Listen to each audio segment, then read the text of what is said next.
तो एक तरफ जहां भारत की स्टार्टअप कंपनीज ने हाल ही में अमेरिका से 10 गुना सस्ते दामों में यूएवी बॉम्बर को खुद बनाकर तैयार किया है, वहीं दूसरी तरफ भारत को डिफेंस के मामले में वो जीत मिल चुकी है जिसकी चर्चा दुनिया भर के देशों में होना शुरू हो गई है। दरअसल भारत ने अब वो मुकाम हासिल कर लिया है जिसे किसी भी देश ने सोचा भी नहीं था। आज हम बात कर रहे हैं भारत के डिफेंस सेक्टर को मिली वो पहचान जिससे रूस भी नहीं बचा पाया। और हाल ही में आई खबर के मुताबिक रूस भी भारत के डिफेंस हथियार को खरीदने के लिए हाथ फैला चुका है। यहाँ तक कि रूस भारत के हथियारों को खरीद भी चुका है, जिसने अमेरिका को भी परेशान करके रख दिया है। और ऐसा इसलिए क्योंकि देखा जाए तो इस समय अमेरिका के द्वारा रूस पर प्रतिबंध लगाया गया है, लेकिन रूस और भारत को उसका भी निचोड़ मिल चुका है। फिलहाल यहाँ पर सोचने वाली बात ये है कि जिस रूस से अभी तक भारत डिफेंस हथियारों को खरीदता था, वो रूस आखिर भारत से हथियारों को क्यों खरीद रहा है।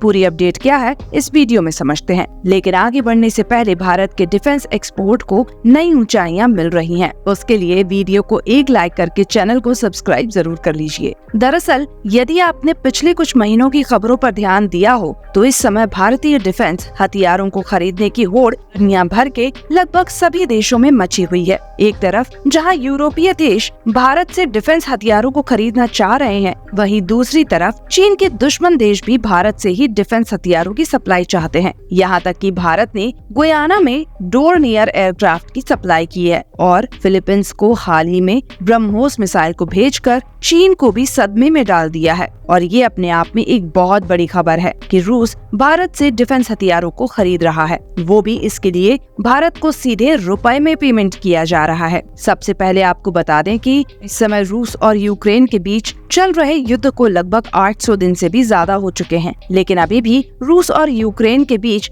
थोड़ा सा भी लचीलापन देखने को नहीं मिल रहा है। और इन दोनों देशों के रिश्ते में वैसे ही खटास बनी हुई है जैसे कि आज से लगभग 2 सालों पहले थी। और रशिया की सिचुएशन इस तरीके की हो गई है कि इस समय उसके ऊपर लगभग सभी पश्चिमी देशों से सेक्शन भी लगाए जा चुके हैं। यानी कि सबसे बड़ी बात तो ये है कि रूस यूएस डॉलर में किसी दूसरे देश से आसानी से ट्रेड नहीं कर सकता, इसीलिए भारतीय रुपए में ट्रेड किया, जिसमें भारत ने भरपूर मात्रा में कच्चा तेल खरीदने के साथ साथ अन्य आइटम्स को भी इंडियन रुपीस के बदले भारत ने रूस से खरीदा। और अमेरिका को यहीं पर पहली चोट पहुंची, जब अमेरिकी प्रतिबंधों के बावजूद भी भारत और रूस के बीच व्यापारिक संबंध में कोई भी दिक्कत नहीं हुई। और अब तो इन्हीं भारतीय रुपए के बदले भारत रूस को हथियारों की सप्लाई भी कर रहा है। अगर देखा जाए तो रूस ने पिछले 2-2.5 सालों में केवल यूक्रेन के साथ ही युद्ध को नहीं झेल रहा है, बल्कि इसके अलावा भी वैश्विक व्यापार का युद्ध भी झेल रहा है। क्योंकि जब से यूक्रेन और रूस के बीच युद्ध शुरू हुआ है, तभी से यूरोप और अमेरिका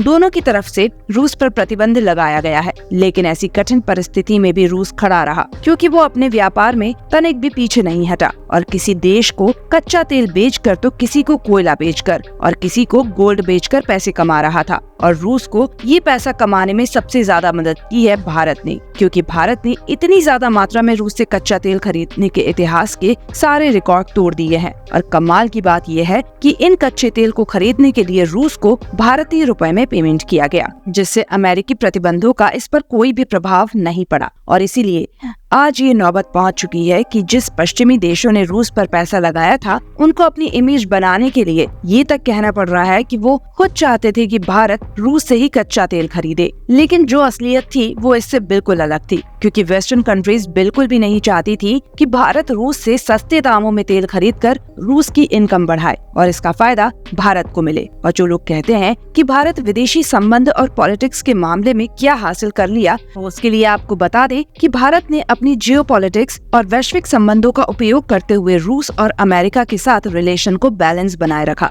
जिससे इतनी सस्ती कीमतों में कच्चा तेल परचेज किया, जिससे दुनिया को हमने महंगाई की मार से बचाया, जो कि अपने आप में एक बहुत बड़ी बात है। अगर आप ध्यान दें तो साल 1990 के दौर में दुनिया भर में महंगाई इसीलिए बढ़ी थी क्योंकि उस समय गल्फ वॉर शुरू हो गया था, जिससे कच्चे तेल की कीमत बढ़ने से दुनिया के कई देशों में महंगाई इतनी ज्यादा बढ़ गई थी कि इकोनॉमिक क्राइसिस की ओर देखी गई थी। और पिछले 2 सालों में भी वही कंडीशन बनी थी, क्योंकि जो रूस दुनिया भर के लगभग सभी देशों में कच्चे तेल को भेजता था उसी पर प्रतिबंध लगा दिया गया था और केवल अरब देश ही ऐसे ऑप्शन थे जहां से कच्चा तेल खरीदा जा सकता था, जिससे कच्चे तेल की कीमत अचानक से बढ़ना शुरू हो गई थी। लेकिन रूस के साथ भारत के मजबूत संबंध को देख भारत की पॉलिसी को अपनाते हुए रूस और ईरान जैसे देशों ने भी कच्चे तेल को खरीदना कम नहीं किया और दुनिया में महंगाई को बढ़ने से रोकने में कामयाबी हासिल हुई। हालांकि अच्छी बात यह है कि एशियाई कंट्रीज में ये महंगाई पूरी तरह से कंट्रोल रही, लेकिन अगर आपको याद हो तो वेस्टर्न कंट्रीज जैसे कि जर्मनी और यूके महंगाई को कंट्रोल नहीं कर सके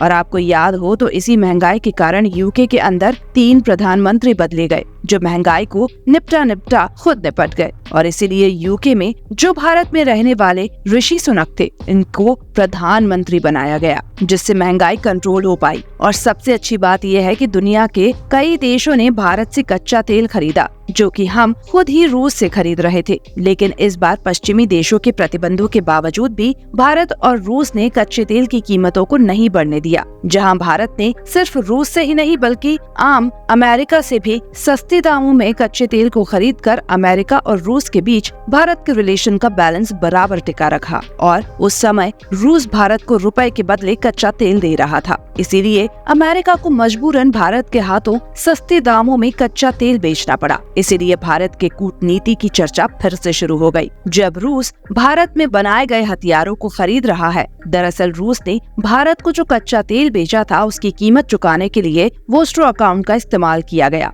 जो कि भारत के बैंकों में रूस के बैंकों ने खुलवाया था और इस समय रूस के पास इन अकाउंट्स में लगभग $50 बिलियन के आसपास भारतीय रुपया इकट्ठा हो गया है और इसी भारतीय रुपया का इस्तेमाल करके रूस भारत में बनाए गए डिफेंस हथियारों को खरीद चुका है, जिसके लिए उन्होंने लगभग $4 बिलियन की रकम भारत को चुकाई है। यानी भारत ने कच्चा तेल खरीदने के समय जो कूटनीति लगाई थी वो कूटनीति भारत को अब भी फायदा पहुंचा रही है और मेड इन इंडिया की पहचान भी बढ़ रही है। बाकी आप लोग भारत की जियोपॉलिटिक्स के लिए हमें कमेंट बॉक्स में जय हिंद भारत जरूर लिखिए और इस वीडियो को एक लाइक करके अपने मित्रों तक शेयर जरूर करें ताकि उन्हें भी जानकारी मिल सके। इसी तरह और भी नॉलेजेबल वीडियोस देखने के लिए चैनल को सब्सक्राइब करके बेल आइकन को ऑल पर जरूर सिलेक्ट करें।